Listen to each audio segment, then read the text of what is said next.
ನಮಸ್ತೆ ವೀಕ್ಷಕರೇ, ಇದು ಶಿವ್ಯ ವೇದಿಕ ಅಸ್ಟ್ರೋ ಯೂಟ್ಯೂಬ್ ಚಾನಲ್ಗೆ ಸ್ವಾಗತ. ನಾನು ನಿಮ್ಮ ಶಿವ.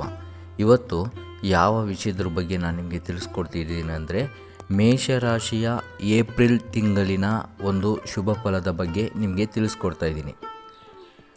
ಮೊದಲಿಗೆ ಮೇಷರಾಶಿ ಶತ್ರುಗಳಿಗೆ ಸಿಂಹಸ್ವಪ್ನವಾಗಿರುವಂತಹ ಈ ಒಂದು ರಾಶಿಯು ಕ್ಷತ್ರಿಯ ವಂಶಕ್ಕೆ ಸೇರಿದವರಾಗಿದ್ದು, ಸಮಾಜದಲ್ಲಿ ಯಾವುದೇ ಕಷ್ಟ ಬಂದರೂ ಎದುರಿಸುವಂಥ ಈ ರಾಶಿಗೆ ಈ ಏಪ್ರಿಲ್ ತಿಂಗಳಿನಲ್ಲಿ ರಾಶಿ ಅಧಿಪತಿ 3ನೇ ಸ್ಥಾನದಲ್ಲಿದ್ದು ಎಲ್ಲ ವಿಷಯಗಳಿಗೆ ಜಯ ತರಲಿದ್ದಾನೆ.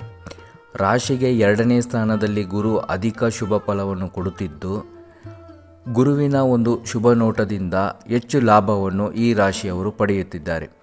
ರಾಶಿಗೆ 4ನೇ ಸ್ಥಾನದಲ್ಲಿ ಚಂದ್ರನು ಇರುವ ಕಾರಣ ತಾಯಿಯ ಪ್ರೀತಿ ಹೆಚ್ಚಾಗಿ ಸಿಗುವಂತಹ ವೇಳೆಯಾಗಿರುತ್ತದೆ. ರಾಶಿಗೆ 12ನೇ ಸ್ಥಾನದಲ್ಲಿ ಉಚ್ಚ ಶುಕ್ರ ಇರುವ ಕಾರಣ ಅತಿ ಹೆಚ್ಚು ಲಾಭ ಪಡೆಯುವಂಥ ಈ ರಾಶಿ ಹಣ, ಮನೆ, ಹೊಸ ಉದ್ಯೋಗ ಇನ್ನಿತರ ಲಾಭವನ್ನು ಪಡೆಯಲಿದ್ದಾರೆ.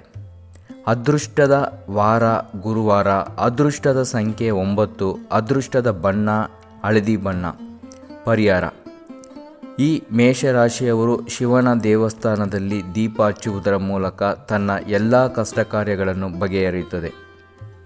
ಮುಂದಿನ ಸಂಚಿಕೆಯಲ್ಲಿ ನಿಮಗೆ ವೃಷಭ ರಾಶಿಯ ಬಗ್ಗೆ ತಿಳಿಸಿಕೊಡುತ್ತೇನೆ. ನಮಸ್ತೆ.